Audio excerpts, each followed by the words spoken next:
Janet, the beekeeper, this is our first sign claim. Oh, really?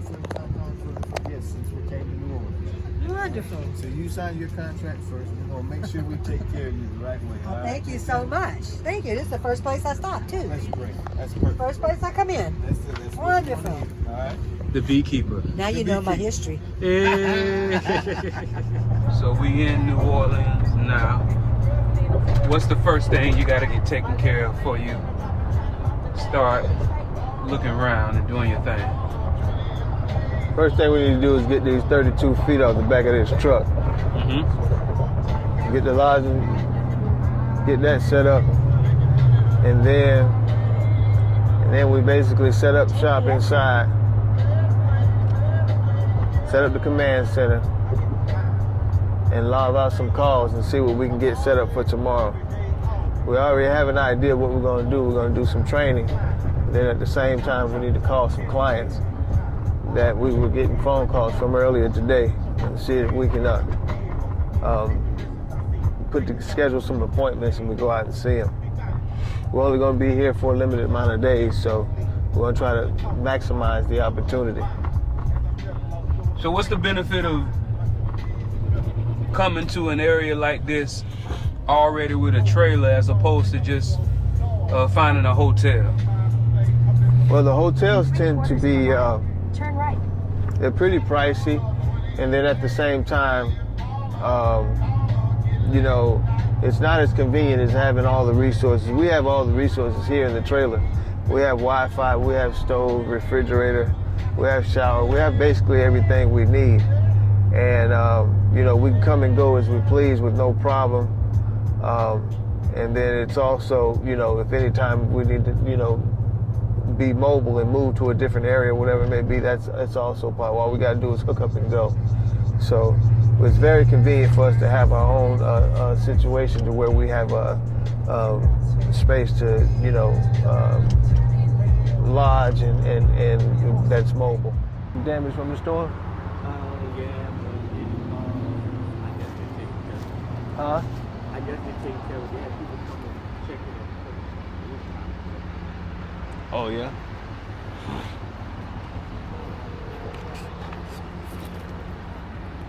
What's up? Yeah, the office. spot? The office damage. Miss Melanie? How you doing? So, what happened to your office building here? Do you own this building also?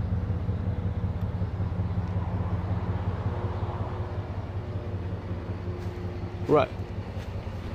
Yeah, no, he's here. Yeah, he's here right here. No, I'm talking about the one with the blue tarp on it. What happened to it?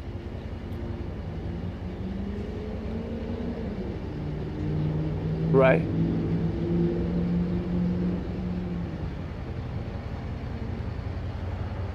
Right. Uh-huh.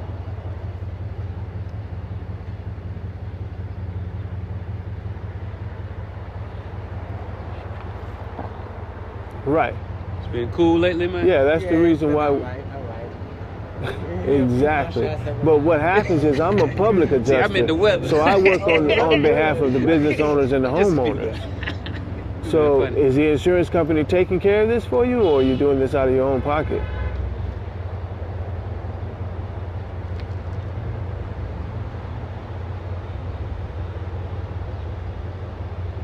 Is this the only exit? Yeah. You able to get out? Yeah, I'm gonna need y'all to scoot up some.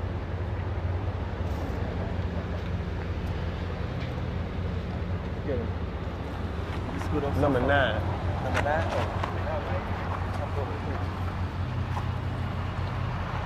Yes, that's exactly what I'm doing. Yeah, that's exactly what I'm doing. So that's where I was calling. I saw the blue tarp, and I was like, I think a couple days. you know, how could I help you? You know, was the question. Could I help you?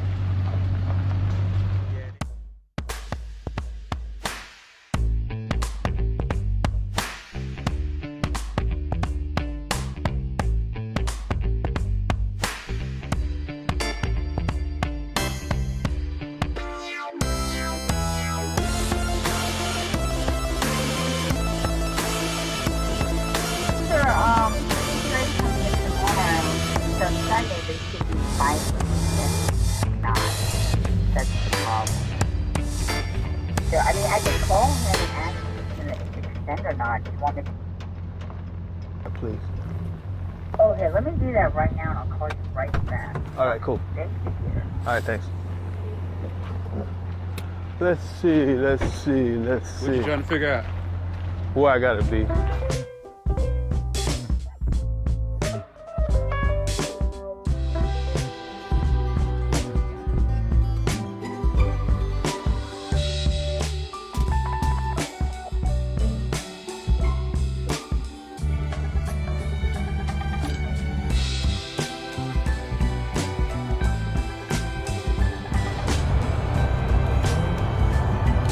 Alright, so we get into town last night, set up shop.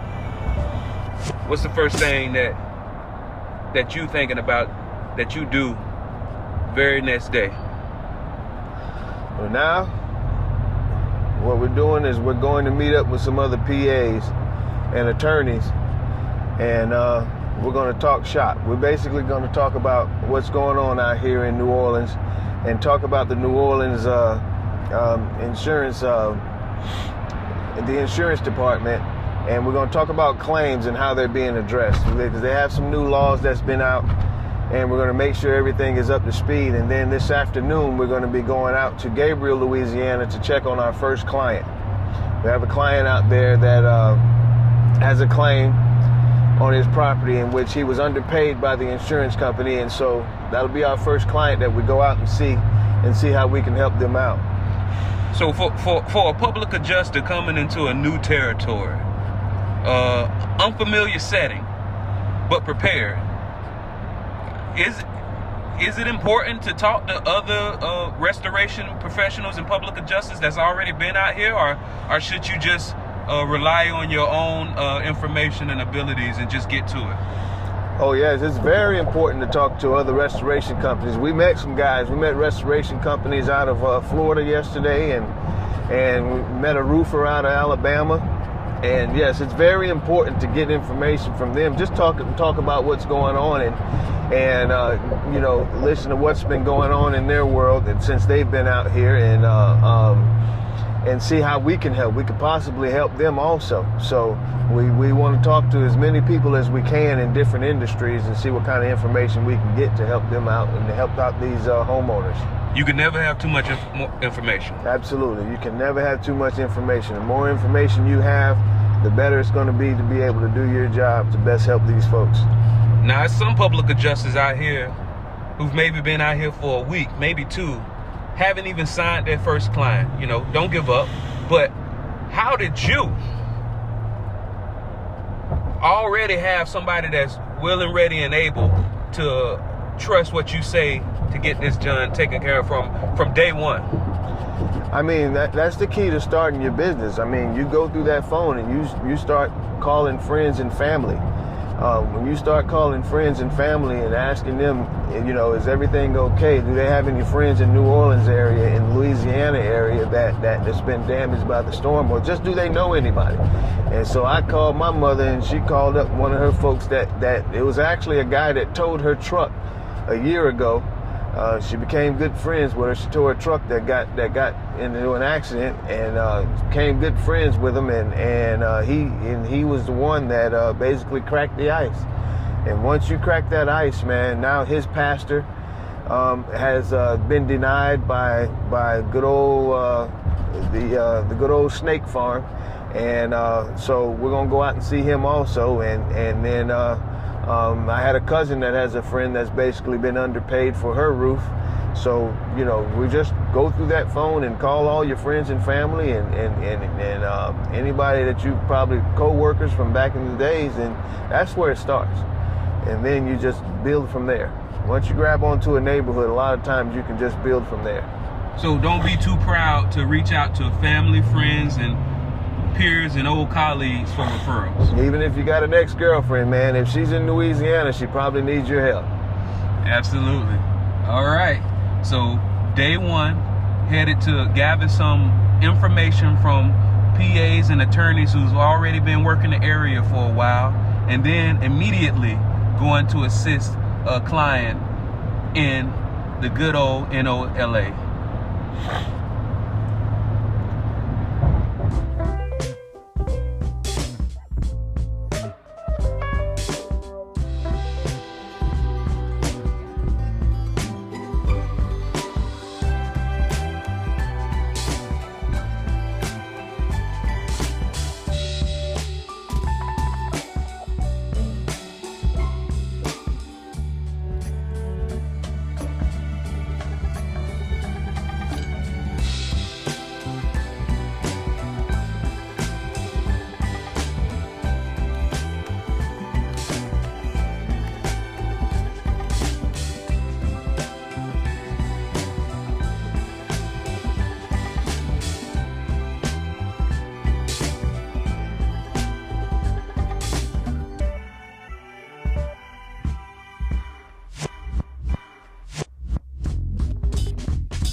Okay, this is the second full day here in New Orleans.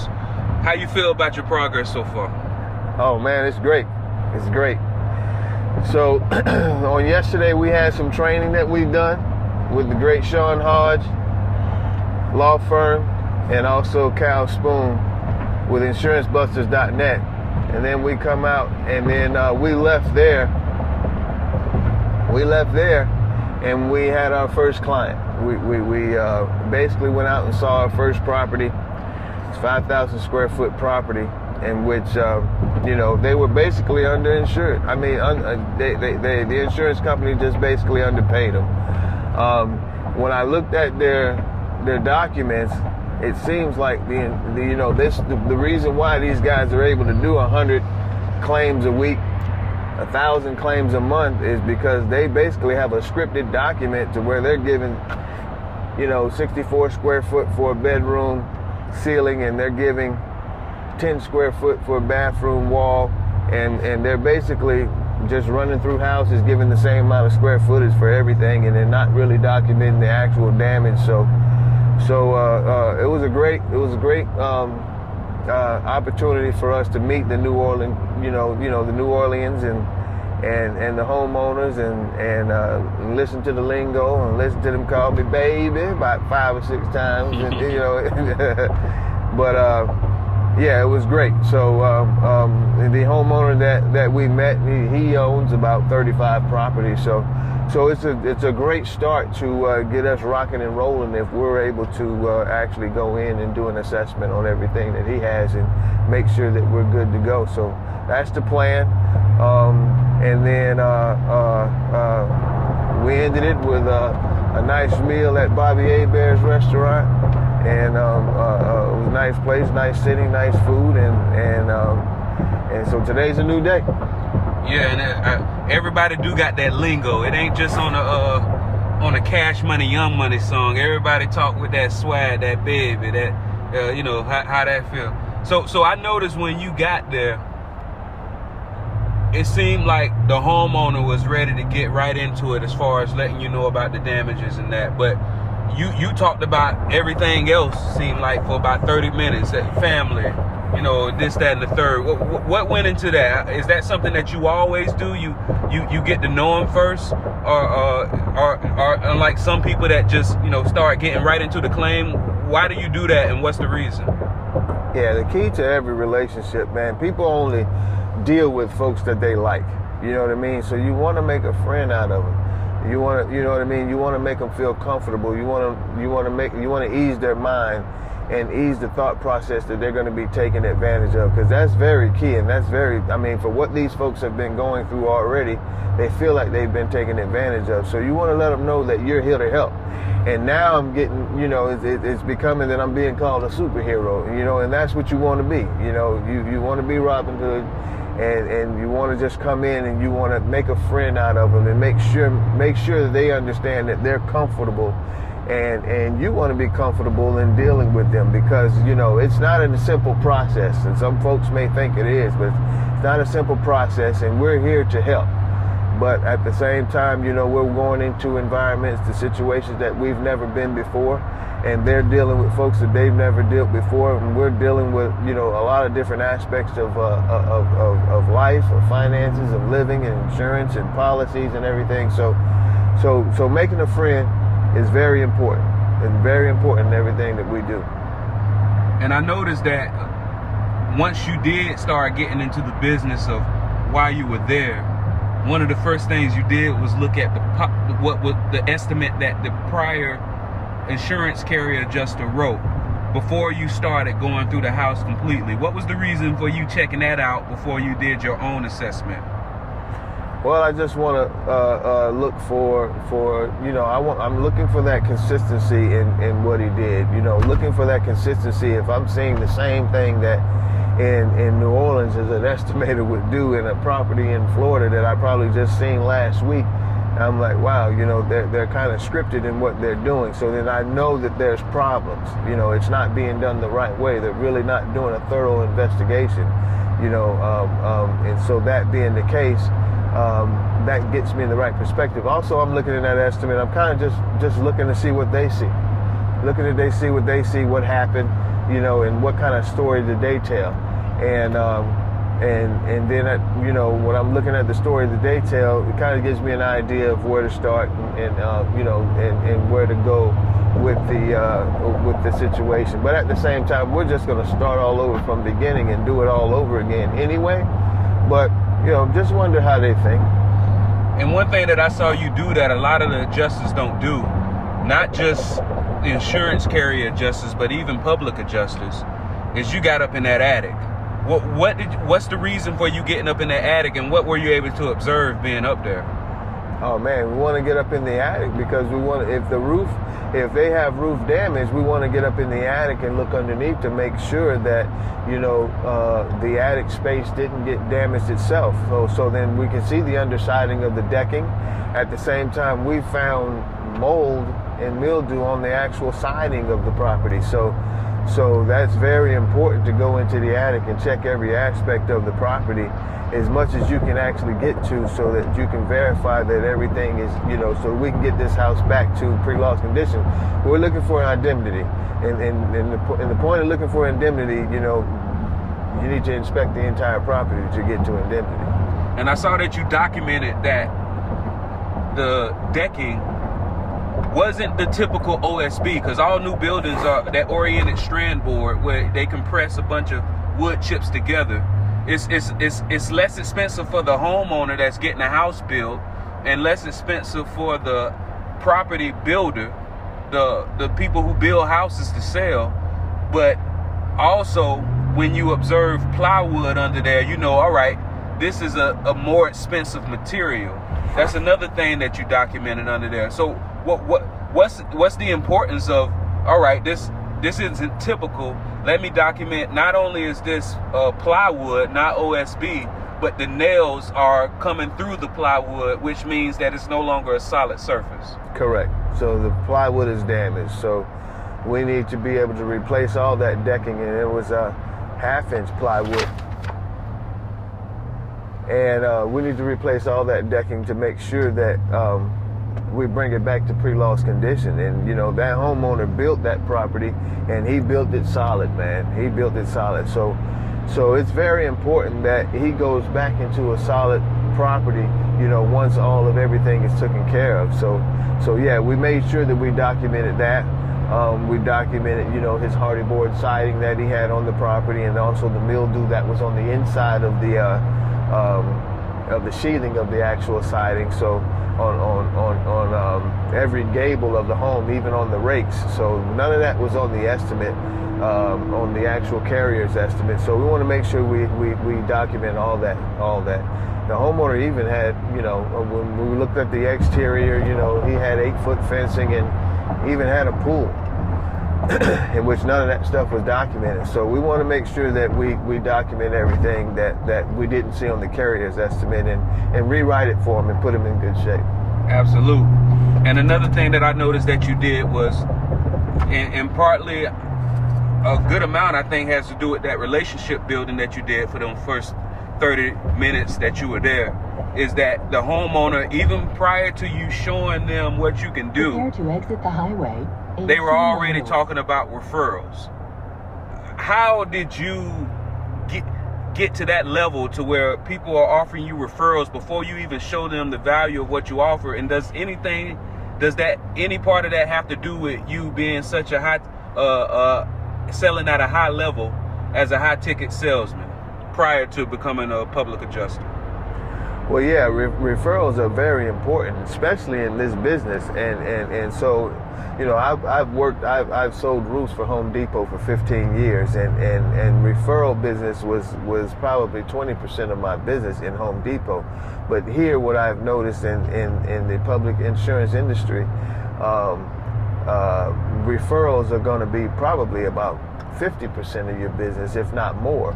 So it's very, very, very important that we take care of our customers the right way, take care of the insured the right way, so that they can extend our services and extend the opportunity that we can do to everybody else. So yes, he did mention his pastor. He mentioned that he knew a lot of folks, but he said his pastor of his church knew even more than I knew. So that being the case, you know, we could possibly be linking into a great amount of homeowners that we can go out and help and put them in a good situation to where they're able to get back to normal. All right, and prior to us going there, we did link up with Kyle Spoon and Sean Hodge, as you mentioned. Is there anything that you picked up there, like, oh, okay, I can use this information to help so many people? Anything that you picked up? Oh man, I mean, Sean spoke about FEMA and the fact that FEMA is able to help. You know, FEMA has extended their opportunities to help folks for another 180 days, if I'm recalling it correctly. And then also along with that, small business owners that are out there helping these folks recover in the event of the storm have an opportunity to go out there and obtain financial help from FEMA, and which that's a good thing, because they can put you in a situation to where if you're in a bind financially, you know, stabilizing yourself here in the Louisiana area, you can reach out to FEMA and get help and put yourself in a more comfortable situation so that you can actually work more efficiently in taking care of the folks. Oh yeah, and I do believe, because it was a lot of information that they shared, but I do believe it was the Small Business Administration, to where if you are somebody who's out here helping out people in any facet of the restoration industry, insurance and restoration, you can get a very low interest rate loan from the Small Business Administration, and they'll hook you up and they'll get it taken care of for you. As well as the Small Business Administration also made it be known that it don't matter if you're not a business. If you're somebody that's dealing with issues right now, you can also qualify for a low interest rate loan to get you back to where you was. Oh man, so where are we headed now? We're headed to Booty, Louisiana. We're going out there to do an event with I believe it's called HBCU's Hurricane Ida event that we're doing out there in a Walmart in Booty, Louisiana. I believe on Highway 90. We're headed out there to do an event with along with attorneys and other PAs, and also some contractors will be out there to assist in any way we can. You know, if we can just help the homeowners, help talk their homeowners through their situations and help them deal with their insurance companies, that's what we're there to do. If they need our help as far as our public adjusting services, we can sign them up. We will be doing that also. We're just there to help. We're just basically, we're ears to listen and mouths to talk, and then we have the brains with the information that we can help them the best way we can.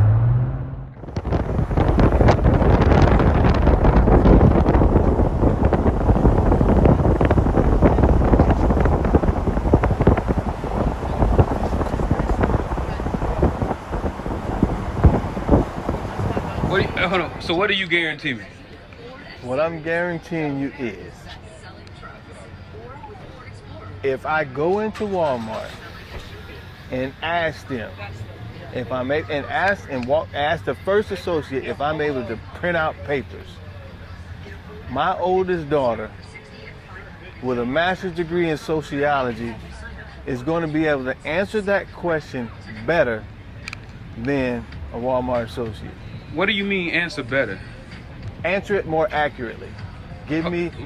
All right, so since you're trying to be funny with words, let's go ahead and say this. The situation is, you wanted to know if Walmart could print out some documents for you, correct? Yes, sir. And instead of asking Walmart, you called your daughter. I called my daughter. And she told you no, they don't. No, they don't. And because she told you no, I believe it. you have no intentions at all to go into Walmart and try to print out any documents. And you said if you guarantee, if you ask them, Mhm. they're going to say the same thing that she said. Yes. That they don't do it. I'm guaranteeing if I do get an answer, it's going to be the same answer, sir. But I'm almost. And the answer is going to be no, we don't print documents for people. Correct. And I'm about 50% sure that when I go in there, the first person I ask won't even know the answer to my question. Because you're going to ask the greeter at the door that's doing this for retirement. Okay, so then the apartment that you have to go to will be in the back of the store. So then my time is more valuable than walking in the back of that store. I'd rather go call my daughter, Bianca, with the master's in sociology, and one of Walmart specialists. No, let's. You come asking on. everybody We're but- about to bring in the genius. Hey, this is Zach. How you doing? Zach. Hold on, can I give him the synopsis? Go ahead. So, he wants to know if Walmart prints documents. Instead of asking Walmart, he calls his daughter that has never worked for Walmart, and she told him no, so he is not going to ask. Now- I know. So, all right. So go ahead. Here's my scenario. We're talking about a Walmart associate or one of your children that you trust. Who would you trust the most? To answer Even to that answer a specific question that has to do with Walmart. I just walked 500 feet and asked him. You're a smart man. Zach, you're a bull rider, man. It's different, bro. You're different, bro. You're a different breed of a dude. No, man. he's a logical human rides man. a bull, man. Listen, this is a special guy. There ain't many people in this world ride bulls. Those folks are special. I know some folks that's ridden bulls, and I know some folks that's tried to ride bulls. And guess what?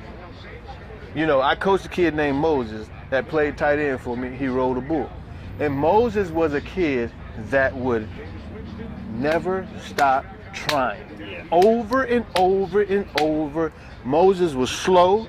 Moses couldn't catch. Moses couldn't block. He but parted the Moses Red was going Sea. to be there in time. He was going to be there on time, and he was going to give you 150%. That's after he snapped his knee on the bull and after he broke his hip on the bull and everything else he's done on the bull. Moses is going to give you 130% every time. And I did a podcast episode on reciprocity. Mm-hmm. This man gives so much value. Oh, yeah. From day one, they didn't even know us. Oh, yeah. All he does Oh, is my give God. Nothing but value. valuable information, and because of that, He's The way the special. country is right now, you got to bond with everybody and anybody you can. That's right. Everybody and everybody's got to look out for each other. There's a million and one things you can learn just by communicating with people and seeing different experiences. Period. and this is Zach with Jubilee. How can they get in touch with you, Zach? You can get in touch with him. Personal cell phone numbers 903-471-7930. Got any construction needs, roofing, interior, exterior, you just give me a call at that number. I'm available 24/7. Remember, tell him you're nationwide. And I have 40 locations nationwide. Insurance, all that. You know, we've got an office in Kenner, Louisiana. We've got offices Florida, Texas, all over. So if you need anything, give that number a call. I'll be able to help you out. Office. That man's Zach.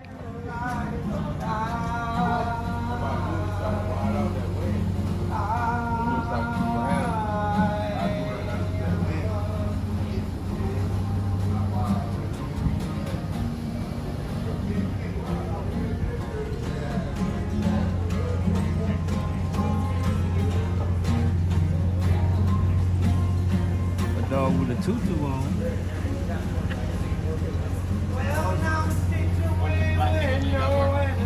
so good you can't boo-boo on. No. When Mama was trying to carry me again, one more time. There's liquor in my bottle and beer in my pack, and just too much times I'm never coming back. Okay. And, I think the strip mall is Lords of London. I don't know what they. I met with those people. Okay. And I met with those, and we went through the property and all that stuff. And he said he was going to write up everything, but I haven't heard from him either. Haven't heard from him. Okay. Okay. And then we have the trailer park that, like I said, I don't know who they are. You have to get Melanie to tell you who she finally got in touch with, if anybody. Okay. And like I said, when the adjuster came out, none of us were there. It was just the lady that runs the place upstairs.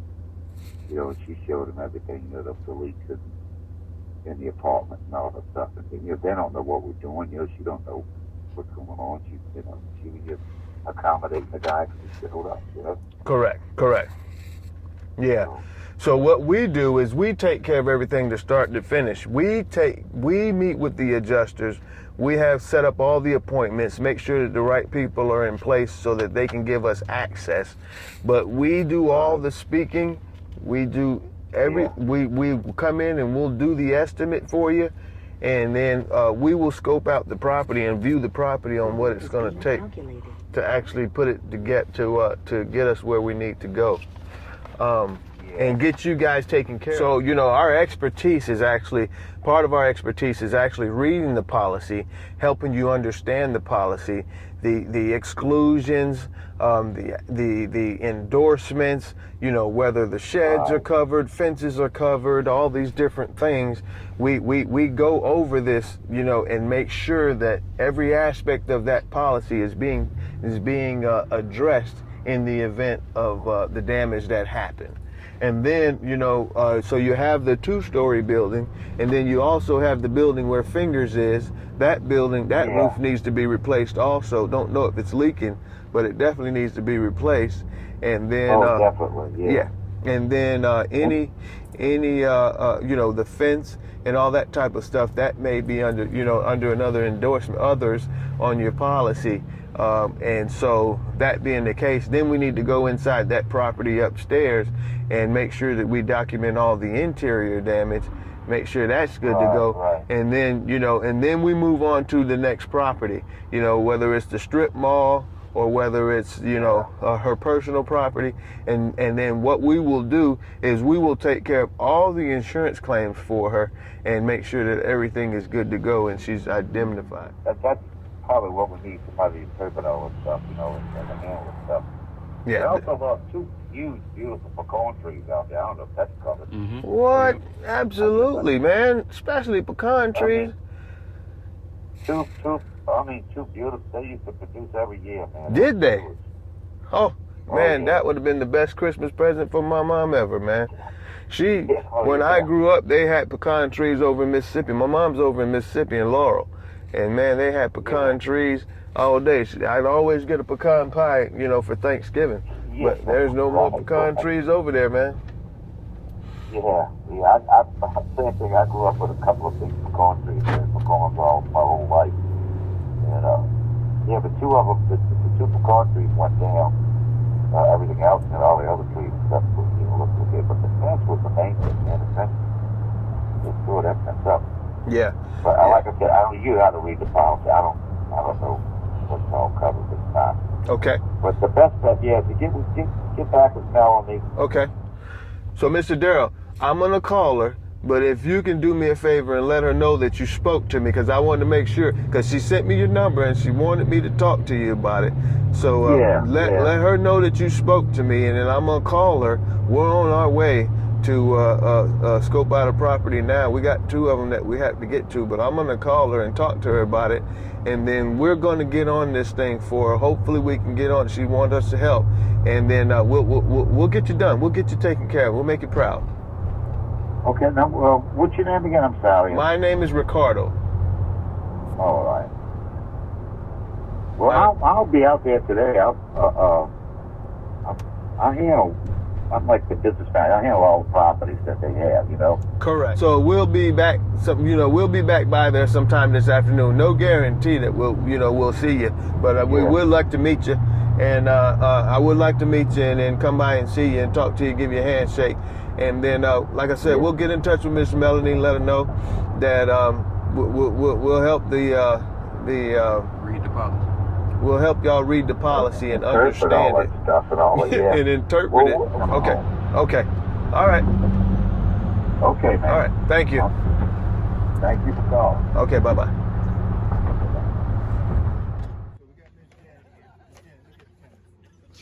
This Janet, the beekeeper. This is our first sign claim. Oh, really? Yes, since we came to New Orleans. Wonderful. So you sign your contract first. We're gonna make sure we take care of you the right way. Well, thank you so much. Thank you. This is the first place I stopped, too. That's great. That's perfect. First place I come in. That's Wonderful. All right. The beekeeper. Now you know my history. Yeah. Really? What's the difference between a bee and a wasp? A honeybee is the only bee that produces seeds for the human consumption. Without them, you don't have nothing that blooms. What's a wasp? A wasp is a scavenger. Oh. It's a scavenger. They eat anything. They eat Okay. So this is your fence. anything. Okay. See that? Yep. Mm-hmm. That's every piece of my wood. I took every piece down, piece by piece. Mm-hmm. Pulled up every hole. What's that? You show some paper. Uh-huh. So you got to know me. You gotta do what you gotta do. I gotta do what I gotta do. That's right. That's all my fencing. Let me get my thing. You got all these citrus trees. You got all these citrus trees. Okay, get you a satsuma. Absolutely delicious. What you called it? Satsuma. So it's not an orange, is it? Look at the part of the orange thing.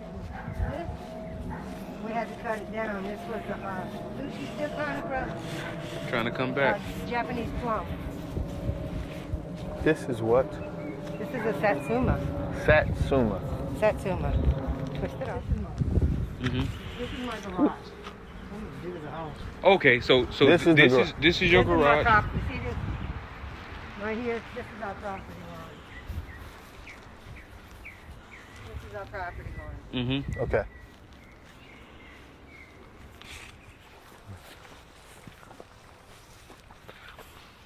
You really wanted the darker yellow one. Oh yeah, pick it out for me. Pick one out for me. Now the ones I have in the house is from the land. Thank you. Part of this tree. Can you get the policy? I mean the claim documents for me, please. Pardon me? The claim documents in the envelope. What about it? Can you bring that out, please? Sure. Thank you. You want to come in the house? Yes, ma'am. Mm-hmm. Yeah, this goes, Ma, what I told you. What you got under that car cover? That's like a real car. Oh, that's nice. The Chevy Nova. Yes, sir. That's Is this yours, sir? 1965. Is yours? That's a Chevy nice Nova. car. I That's like. it. Oh, boy. Oh, you want to go around there and Oh, see you the got good engine? taste. We You have redid good this taste. whole car. We went and picked it up in Gainesville, Florida. Oh yeah. Yeah. Chevy Oh, Nova. watch this. How often do you drive it? We were on the cover of Cruising the Coast one year. Mm-hmm. Yeah, since he retired, ask him how much he's How drove. often you drive it? You don't drive it anymore? I just crank it up now. It's an expensive paperweight now? Huh? Oh, it's an expensive paperweight now, that's what you said. Did he work for Narco? Oh, it looks nice. Good taste. Did he work for Narco? He was a Barrier Construction, his apartment. Mm-hmm. You see my garage? Oh, it's a new garage door. Oh, too. they're doing. Damage the garage door. Ooh wee. Paint still look good. All right, Jenny. I used to know how to do all this. It's somewhere. Oh, so you don't have to pop it on the inside for these, huh? No, this is Underneath. Jay, in where the is grill, it? In the grill. And in the grill. grill. At the bottom. Where's that, Jay? You remember? If you get my hand. Okay. That's not where it was, huh? You see it says right here, Oh, that's nice. If you can't run with the big dog, stay on the porch.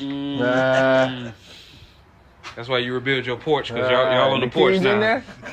The keys inside the car? Mm-hmm.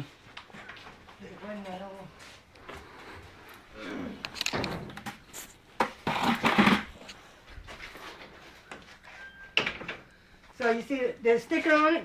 Mm-hmm.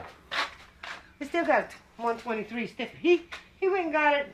Oh, the new Oh yeah, tag. I keep insurance update on the this. registration. Mm-hmm. Yeah, it has not been off the road in 6 years. Mm.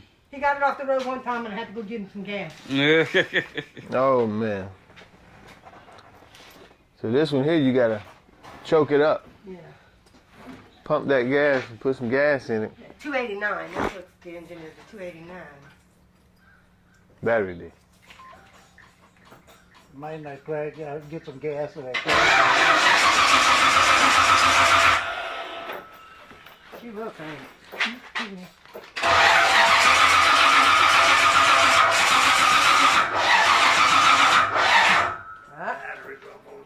Yeah. He doesn't undo the battery or nothing, which he should. Always want to put an electric fuse pump on it, and I never do.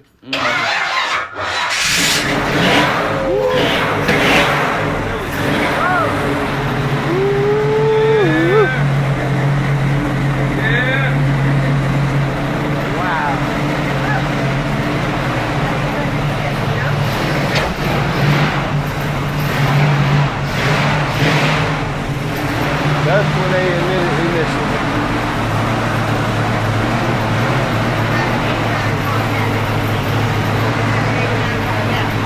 You good? I did.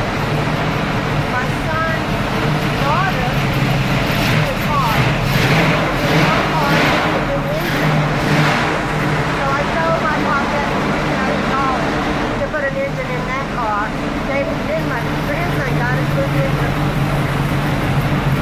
And it look good on the inside. Oh yeah.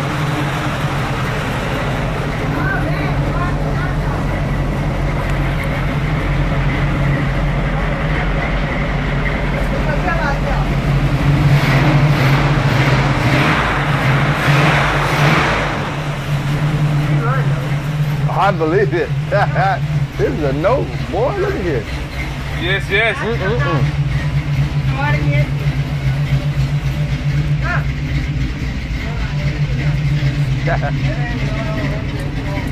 Okay. God Can we bless go America. inside? Yeah. God bless you. Had it, Jay. Beautiful car. It's a beautiful car. Man, now that's a car.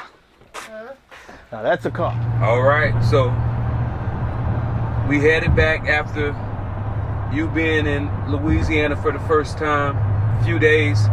What's on your mind? Man, what's on my mind is how wonderful the people are over there in the bayou in Louisiana. Those are some nice folks. I'm gonna enjoy helping them, in the event of this storm. We met a lot of folks. Traffic jam ahead on 10 between exit 25 We met a lot of and folks. exit 26. We made quite a few contacts. We're starting to develop some formulas and processes, and we're going to put some things in place that we're going to be very successful in taking care of and getting people taken care of, and getting their claims done the right way, and making sure they're able to get as close as back to normal as possible. Now, you met a lot of people at this event that you went to. Is any common things that you've noticed in the stories that they've been telling you about their encounters and interactions with their insurance carrier?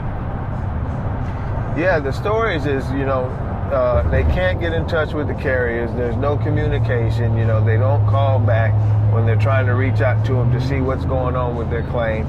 The adjusters are coming out and they're basically short and sweet, and in and out. They're not spending the quality time in there to do a proper assessment in the homes. They're missing out on a lot of the damage and and basically doing a cut and dry estimate on all the properties. So it's making it for a lot of work for us to do for them to actually bring them back to indemnity. But the process is going to be, we're going to put it together, and it's going to be enjoyable getting them done. But communication, the fact that they're not able to get in touch with anybody and hear back from folks, it's the key. So yeah, one thing that I noticed is the body language of the people. They between when they come up to you, then after you talk to them, they look kind of defeated. Most of body language, 90% of communication is body language. Head down, shoulders slumped forward. And after they talk to you, it seems like their head is up, their shoulders are back. Did you notice that? And if you did, what do you think it was that made them change their posture? Oh man, these folks are getting excited. They literally get excited. I have one of the customers we call the beekeeper. She gave us two bottles of honey, and and man, she is excited. Invited us to church. She's going to tell the church about us, and yes, they get excited because they know they have help. They know they have somebody that's on their side that can understand what they don't understand. They know they have somebody that can work on the behalf of them and basically take the stress, remove the stress that they have on themselves, and make sure everything is getting taken care of. They know that they can be at peace now. Seems like you gave them something to look forward to. Oh, absolutely. That was the plan. Is give them something to look forward to. You know what I mean? And good old saying, watch my smoke. Watch my smoke. So what would you say is the difference from prospecting just in a area that hasn't recently been hit by a catastrophe compared to the different areas of Louisiana we're in, New York, Baton Rouge, La Place? The difference in prospecting is, they need us. They need us bad. When you're driving in the neighborhoods, folks are standing outside talking about what's going on.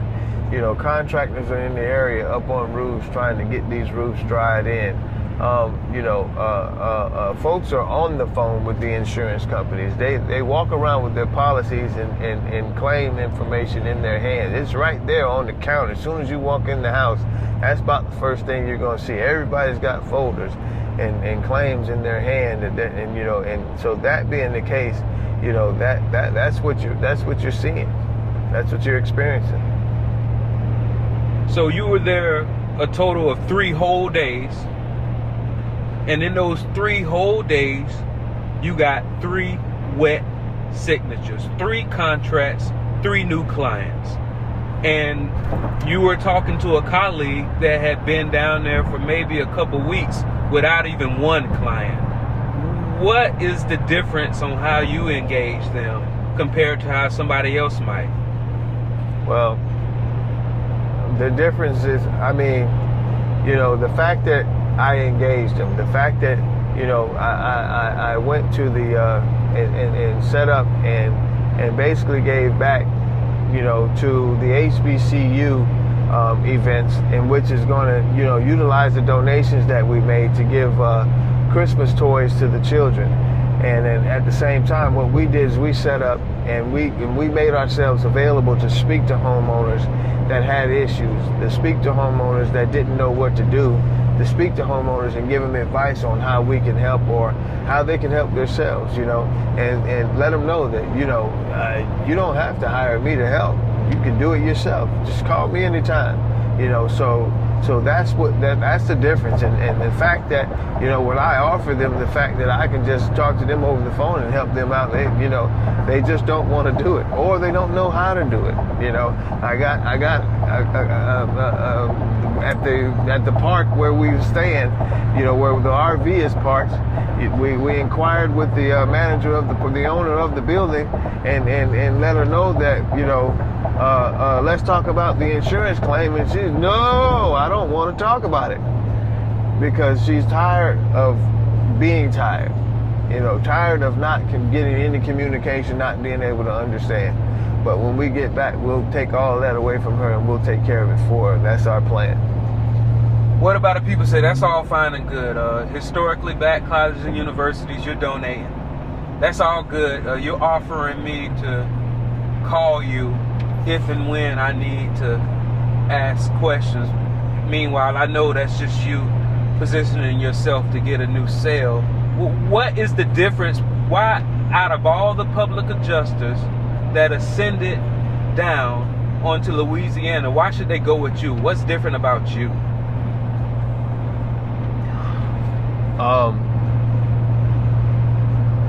I don't know what their aim is. I don't know what their thought process is. But the public adjusters that I collaborate with, they are usually, what they are telling me is they're there for the people. You know, the fact that they're selling, I'm not selling you anything. I'm offering you an opportunity that I can come in and help yourself in your situation. So it's not a sale. You don't have to buy nothing from me. There's a fee to what we do, but at the same time, the state of Louisiana is the one who set the fee. And for the services being rendered, anytime anybody goes and has services rendered, they usually pay a fee. There's not all the time that, you get services rendered and there's no fee paid. So they don't pump gas for you anymore. So those things just don't happen. So that being the case, I have displaced myself from my family and gave the opportunity to these Louisiana families to be able to help them get back to normal. So the fact that we're doing that makes us different. We're not from Louisiana. We actually came from out of town. We came from Florida, displaced ourselves from our homes to be able to take care of the Louisiana homeowners and and also commercial property owners. So it sounds like even though somebody might think your intentions might not be completely pure, even though somebody might think that your fee is too high, you just said it. You didn't set it. The state of Louisiana said it. And they seem to think that it's fair and reasonable. Correct. You're absolutely right. And the fact that, when we come to Louisiana, we have to find a place to live. When we come to Louisiana, we have to have transportation. When we come to Louisiana, we have to have the tools to be able to do the job. When we come to Louisiana, all these different things that we need to be able to extend our knowledge and extend our help to the Louisianians, it costs money. So, the fact that they think that we're out here trying to sell them, that's not what's happening. We're here to help. We have left our homes, we have left our families, our wives and our husbands to do what we need to do to help the Louisianians. Exactly. And even though some people might think the intentions aren't good, by and large, majority of the people in Louisiana seem to be very hospitable. As a matter of fact, I think three of your of your three new clients, two of them, one gave you a meal. I forget what it was. What was on that meal that the first client gave? Etouffee. Etouffee. The other some client? Rice, and I had some etouffee, rice, and broccoli, and we have a client that gave us 2 jars of honey, and then we also had homemade honey. She's a beekeeper. We actually saw the beehive, and we saw the honeycomb where the honey dripped down off of it onto our fingers. We saw the process being done right in our eyes. We actually walked in the middle of the path of bees, and she said, just walk through, everything's gonna be okay. Man, that was amazing. And then we had some of the sweetest oranges right off the orange tree. I mean, man, you name it. These folks are hospitable and they're ready to feed us every day. Boy, it's scary. I'm hoping that we don't come home too overweight. We plan on actually doing a 7-day water fast, so that's going to help us. And when we see our clients, we should be able to take on a little bit more. Absolutely. So once again, man, tell people who you are, what you do, and how they can get in touch with you. I'm Ricardo Barnes. I'm the Prime Adjuster of ICA Insurance Claims Advocates. We're licensed here in Louisiana in the state of Mississippi. Also, we're licensed in Florida. And our corporate office is in Florida. And we're also licensed in Texas. So we're licensed public adjusters here to help you homeowners and business owners address their claims. And if there's anything we can do to help, you just give us a call, 407-844-5435. That's 407-844-5435. Website, yes, we're on Facebook. We're also on Instagram. I can't quote the website by heart, but at the same time, you can Google us. Got it. Thank you so much for letting the Entrepreneurs Podcast follow you on your entrance and introduction into the LA community, the Louisiana, what they call it, the NOLA, New Orleans, Louisiana community. That's right, baby. Baby. Yeah, baby. Thank you so much. Entrepreneurs Podcast and ICA Claims.